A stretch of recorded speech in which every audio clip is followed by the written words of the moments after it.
Well, good morning, good afternoon, or good evening, YouTube. It depends on what time you decide to click on this video. To those of you who are new to my channel, thank you for visiting. To those of you who are subscribers to my channel, thank you so much for your support. Those of you who have been here before, and for those of you who are new, you know that you are following me on my journey of writing my memoir. Today, I want to talk about a very important topic. It's sexual abuse of children.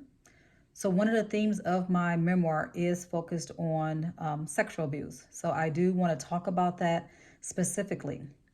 As I was preparing for this video, I realized that I had way too much to talk about to do it in one video. So this will be a 3-part series. Today, we will talk about the epidemic of child abuse and what sexual child abuse looks like. The next video will focus on how we can identify warning signs of children who are being sexually abused, and also how we can think about those perpetrators, how we can really identify those who may be sexually abusing our children. And then the last video, I will focus on giving a little bit about my story and my experiences with sexual abuse. So again, we're gonna have a 3-part series, and I will be looking back and forth between my computer and you because my notes are on my computer. So today, again, we're talking about the epidemic of child abuse, what it looks like. On next time, we will talk about warning signs and how we can really identify those who may be abusing our children. And then the last video, I will talk about my experiences with sexual abuse.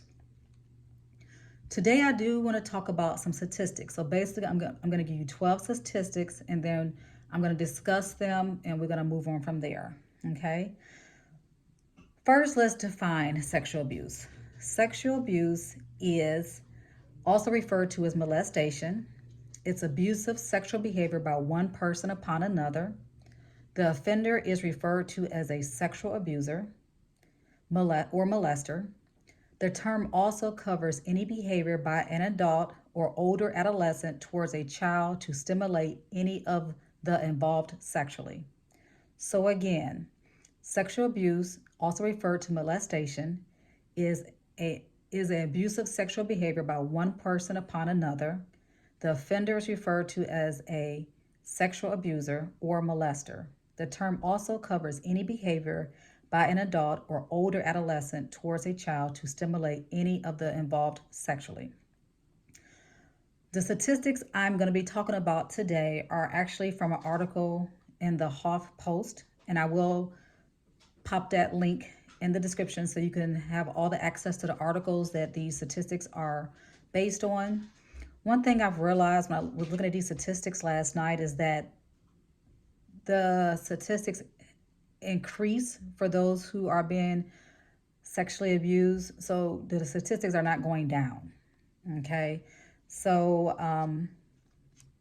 the first statistic I want to talk about is approximately 20% of girls, so that's 1 in 5 girls, and about 8% of boys, so 1 in 12.5 boys, will be sexually abused before their 18th birthday.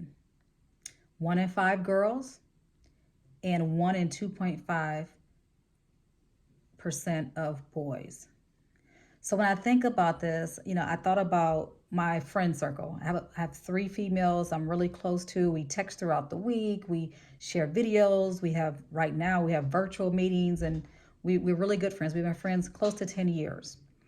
Out of that group, it's 4 of us total. 3 of us have experienced sexual abuse as a child. So that statistic's even higher than what, this study in 2009 found. But I'm also a faculty member. So I took this a little further, and I thought about a classroom of 30 students. Okay, so the average class size I had as a professor was about 30 students. Majority of the class were female, so about 90 to 95% of the class were female students. So that means 5 or 6 out of that class of 30 of those females, according to the statistic, were probably sexually abused before the age of 18. And then if we think about the males in that class, generally 1 or 2 males, wasn't a really large percent, but 2 to 3 possibly males so maybe 1 to 2 of the males in that class may have been sexually abused before the age of 18. So at the low end, thinking about my classroom of 30 students, and these are college students, at the low end, 7 of my 30 students could have possibly been sexually abused before the age of 18. At the high end, about 9. Okay, so I want you to think about, if you're a teacher, if you're a social worker, no matter what your profession is, if you work in a department of 30 people, think about the statistic. Think about that statistic. Okay. Another statistic: 95% of sexually abused children will be abused by someone they know and trust. So 95% of sexually abused children will be abused by someone they know and trust. So that means the majority, 95% of the people who are sexually abused know, so it's not just a random person sexually abusing them. Of those molesting a child under 6, so those who are molesting, those who are perpetrating this abuse of a child under the age of 6, 50% were family members. Family members also accounted for 23% of those abusing children, ages 12 to 17. So again, I will share this link so you have these statistics. You can reference them yourself. But of those molesting a child under the age of 6, 50% were family members. Okay, so children under the age of 6 who were molested. 50% of molested those children were family members. And 23% of those who were abusing children were family members, those children who have been abused between the ages of 12 and 17. And this was a study done in 2000. Another statistic: 84% of sexual victims are under the age of 12. It occurs in their residence. So this same study found that 84% of those who are sexually victimized, who are under the age of 12, it occurs in their home. So when we think about the people who are perpetrating this sexual abuse on our children, these are neighbors, friends, family members. Okay, so I'm a licensed foster parent, and I've had children in my home. Some children I had almost 2 years, some I had a few months. I had a child once in my home who was being molested by their parent. This child's parent also attempted to molest one of their friends who was spending the night. So what this parent engaged in with their friend was grooming behavior, and I'm going to talk about that in a minute. If you know what that is, give a definition in the comments now. Grooming behavior. So this child went home and told their parent what happened while they were at their friend's house, and the parent then allowed their child to go back to this house again. And so again, but the majority of this molestation is happening in the child's residence. So we really have to be careful what's going on here. I have a couple of female family members who were molested by their uncle by marriage. And this uncle was caught in their bedroom at night on a number of occasions. And so the uncle was questioned, like, why are you here? But that was it. And it was more than one occasion this uncle was in their bedroom. And they were, again, molested by this family member by marriage. And so we got to think about individuals who are in contact with our children, who we're letting around our children. Again, those who commit these sexual crimes against children are family members, members of faith communities, coaches, teachers, and other helping professionals. So we need to think about this. So another statistic talks about the most vulnerable age for children to be exposed to sexual assault is between the ages of 3 and 8 years old. Okay, so children are most vulnerable for sexual abuse between the ages of 3 and 8 years old. So remember, I said something about grooming behavior. So I hope you post, what your definition of grooming behavior, if you know what that means, or if someone has reported that type of behavior to you, or maybe unfortunately you were a victim of this type of behavior. But grooming is when a perpetrator tries to build trust with a child to reduce boundaries. So they're building trust with this child so they won't have their guard up. It can take many forms. It could be like compliments, like you look really pretty, you look really nice, I like your hair.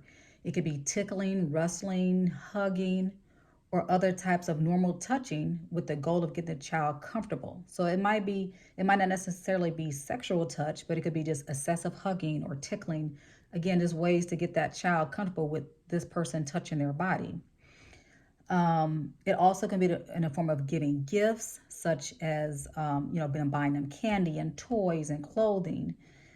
Also, this type of behavior could include the perpetrator exposing their sexual organs to the child, or showing the child pornography.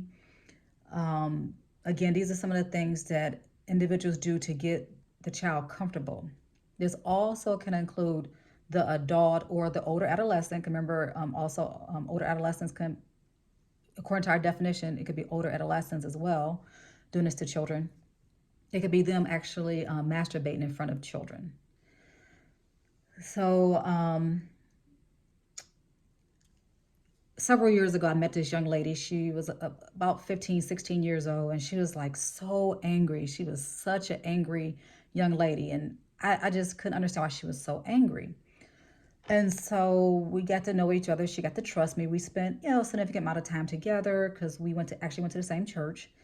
And she finally told me that her stepfather had been molesting her since she was 3 years old. So this time she was about 16, and her stepfather had been molesting her since she was 3. And she told me she remembered the grooming behavior. So she remembered as young as 3 or 4. She remembered him touching her. She remembered him showing himself to her. So, it would start out initially with, him telling her, touch me here, do this to me. And so it was kind of like her touching him. And then he would touch her. And then, it went to oral sex, him doing it to her initially, getting, again, that grooming behavior. He got her, and she said she was just so confused as a child because this didn't seem right, but what he was doing to her stimulated her sexually. And then it moved on to, her, giving him oral and touching him. And then he would, masturbate. And eventually he did penetrate her at about age 12. So this man spent about, 9 years, kind of getting up to that penetration point. He knew if he tried to penetrate her at 3 or 4, it definitely could have caused some issues. So he waited till she was older. So these are some things we really have to think about. We really have to think about, individuals, we're married to, people are living in our homes, and make sure we talk to our children about, what's going on. Males make up another statistic, males make up 90% of an adult child sexual assault perpetrators. So about 90% of those who commit these crimes against children are male. About 3.9% of the perpetrators are females. And then, this left, they said, are unknown gender. So we know the majority of, according to statistics, the majority of perpetrators are male. But we know women actually are perpetrators as well. So it says here, another statistics, as many as 40% of children who are sexually abused are abused by older or more powerful children. So this is where this adolescents come in. This is a study done in late 2000s.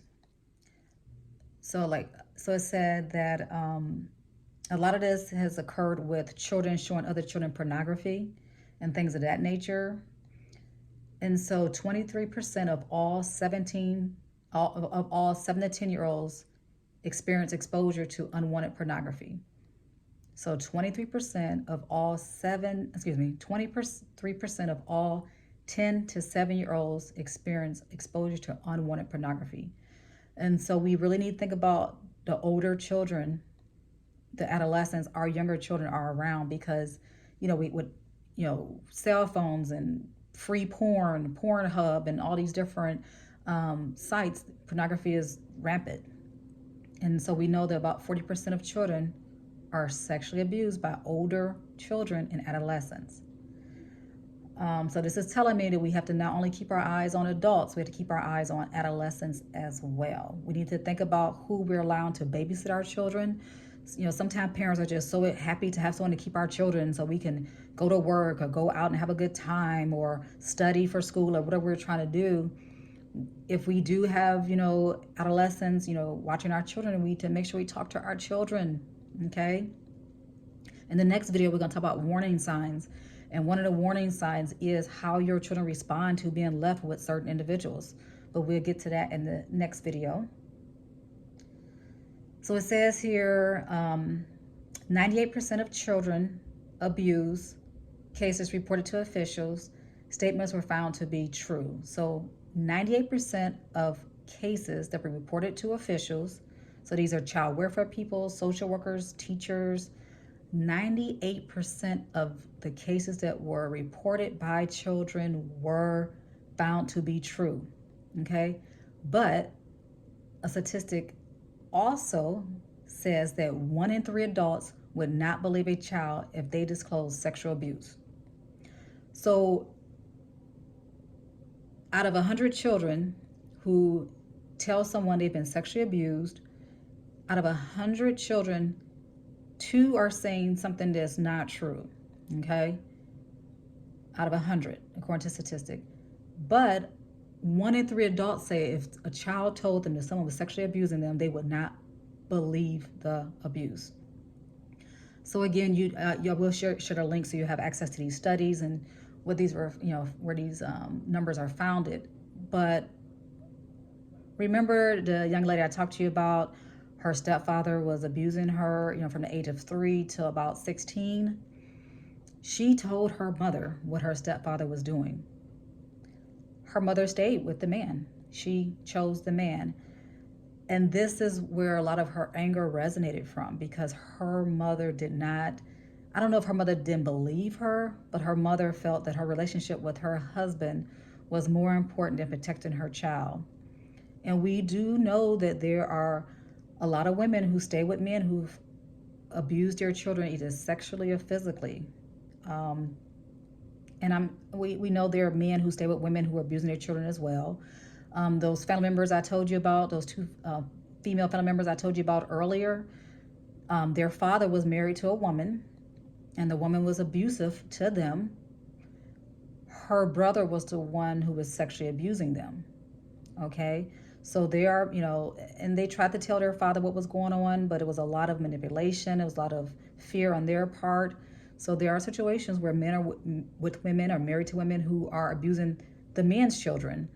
But sometimes our kids are in unsafe situations. We don't know, but sometimes our children tell us, and we need to listen to our children when they tell us. A couple more. So it says here, 73% of child victims do not tell anyone about the abuse for at least 1 year. So about 73% of children who are sexually abused keep this to themselves until about a year. 45% do not tell anyone for 5 years, okay? And some never disclose it. So let's go back to that first statistic I shared with you earlier in regards to 1 in 5 girls are sexually abused before the age of 18. 1 out of 2.5 boys are sexually abused before the age of 18. How accurate is this number? I question the validity of this number because we know 73% of children do not tell anyone for the first, at least a year. And then 45%, almost half of the children who are abused, don't tell anyone for 5 years. And then some never tell. And so there are a lot of things that happens with this. One is these perpetrators are able to abuse children year after year after year. Because if I never tell what Aunt Susan did to me, or cousin Tyrone, or Uncle Charlie, if I never tell anyone what happened to me, perpetrators don't stop at 1, right? They don't stop at 1. right? This opportunity. There are more and more kids in the family, more opportunity. And so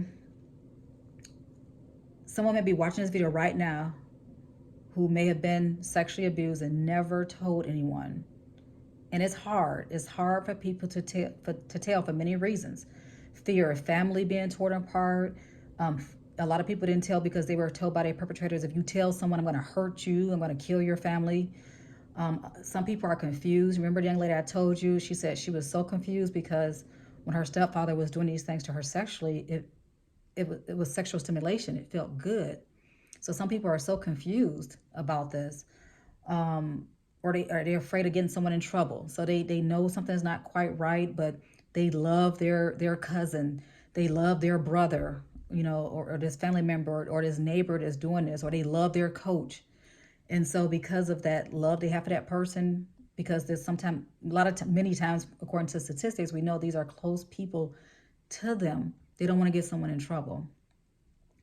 The problem is when we don't tell, more and more people continue to get hurt. Okay?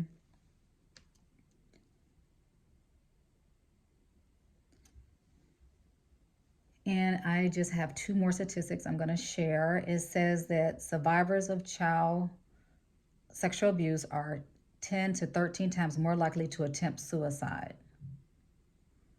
And so, I can say firsthand from my experience that any type of abuse as a child, whether it's physical, emotional, sexual, there are some lasting effects. So as adults, we can function and we can move on, we can get educated, we can raise children and have families, but there are some effects. Sometimes it still affects us. And so this can be, it can affect our parenting style. I know the way I parented my children was different because of the abuse I suffered as a child. And so I was very cautious because I knew that those who were abused physically had a higher chance of abusing their children physically. And I didn't want to abuse my children physically. And so I know that the way I parented my children was a little different because I didn't want to keep this curse going, this generational curse going. It may affect our relationships, with people in general, but definitely our romantic relationships. It may affect our sexuality. It may cause us to be depressed and things of that nature. I know there are people who depend on substance abuse and alcohol, depend on substances and alcohol because of trying to hide that pain of things that happen. This young lady that I told you about earlier who was abused by her stepfather for a number of years. She had several marriages. She had several kids out of wedlock. She just, I don't know if that would have happened had she not been sexually abused. But, she said to me years later, I just cannot get this thing together. Okay, so there can be some lasting effects to being abused as a child. And then it says here, the last one I'm going to share is children living without either parent. And so this is really talking about foster children are 10 times more likely to be sexually abused than children who live with both biological parents. Okay. Children who live with single parents that has a live-in partner are at the highest risk. They are about 20 times more likely to be victims of sexual abuse than children living with both biological parents. So basically what this is saying is that children who don't live with either one of their biological parents, who live in foster homes, they're 10 times more likely to be sexually abused. And, when I think about, why I'm writing this memoir, when I think about my audience, my audience are these people who are, children who are currently in foster care, those who were in foster care, social workers, teachers, people who are supporting them, foster parents. Children who are the most vulnerable are more susceptible to sexual abuse. So you are already a vulnerable population because you are not living with your parents. You're in foster care. And now you're more prone to being sexually abused by someone who's supposed to care for you. When I talk in my book, I talk about the foster placements I was in, and there were 2 placements where the staff were having sex with those they were entrusted to be caring for. And so I talk a little bit about that in my book. Also, when you think about parents who are have living partners or spouses that are not biological parents to their child. According to a statistic here, it says that these children are 20 times more likely to be victimized. So again, these are just some things to think about. These are some statistics that came from the Hoff Post, and I will share that link in the description. But I really want to create a clear picture, the face of this epidemic of sexual abuse. I want to paint that picture of what we're talking about. There are plenty of statistics out there. They're not hard to find. Some are a little bit more contradicting than others, but we do know this abuse happens. We know a lot of our children are being sexually abused. We know the numbers are not going down. And we also know that when we look at African-American families, white families, Latinx families, it's not like children who are African-American being sexually abused more than white children. Several studies have been done on this topic, and they found that there's no distinction in regards to ethnicity of the families of children who are being abused. Okay, so we know this is a problem. It's just a problem everywhere. So thank you for listening on today. If you have comments, please comment. If you have questions about anything I've shared, please, ask your questions. The next video will focus on warning signs and how we can take some steps to protect our children, how we can be more cautious of people our children are around. It's not my intent to make people scared and leery of everybody they come in contact with, but we have to not be so trusting of individuals, because according to these statistics, people that we know are abusing our children. And when I say our children, I mean our children are as like humanity, right? Our children, people who know them, people who our children know and trust. And a lot of times people who our children love are abusing them. And so we need to really think about this and be cautious so we can protect our children. So until next time, please stay safe and stay well. Take care.